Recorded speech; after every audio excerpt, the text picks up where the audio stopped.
Hi friends, welcome to Malathi kitchen. இப்போ என்ன செய்யலாம் பார்க்கலாங்க. மஷ்ரூம் கிரேவி எப்படி செய்யலாம் பார்க்கலாம். ஒரு பெரிய வெங்காயம், 2 பெரிய தக்காளி, மஷ்ரூம் கட் பண்ணி வச்சுருக்கேன். மிக்ஸி ஜாடியில் தக்காளி வெங்காயம் அரைச்சின்னு வந்துடலாம். கடாயில் எண்ணெய் காஞ்சிச்சு, பிரிஞ்சி இலை, பட்டை 2 துண்டு தாளிச்சிடலாம். இப்போ பொரிஞ்ச பிறகு நம்ம அரைச்சின்னு வந்த விழுது அதில் போட்டுடலாம்.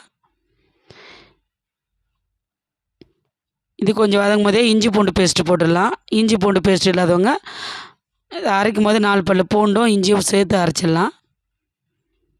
நான் இஞ்சி பூண்டு பேஸ்ட்டு இதில் போட்டுறேன். இப்போது 2 ஸ்பூன் போட்டுடுறேன். இது பச்சை ஸ்மெல் போகிற அளவுக்கு வதக்கணும். வதக்கிட்ட பிறகு சிக்கன் குழம்பு மசாலா 1/2 ஸ்பூனு, உப்பு, குழம்பு மிளகாத்தூள் 1/2 ஸ்பூனு, மிளகுத்தூள், மஞ்சள் தூள் எல்லாத்தையும் அதில் போட்டுடலாம். காரம் அவங்க தேவைக்கு தான். சிக்கன் மசாலா பிடிக்காதவங்க காஷ்மீர் சில்லி எதுனாலும் போட்டுக்கலாம் கலருக்காக. மஷ்ரூம் கட் பண்ணி வச்சுருக்கோங்களா, அது நல்லா வதங்கிச்சு. பச்சை ஸ்மெல் போன பிறகு இப்போ அந்த மஷ்ரூமு கருவேப்பிலை 2த்தையும் போட்டுடலாம்.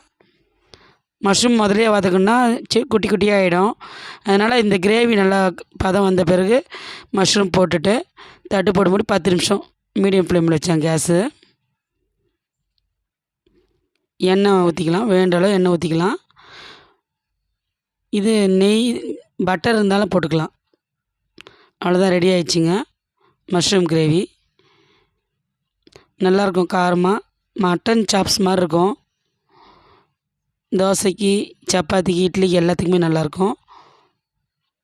வாங்க சாப்பிட்லாம்.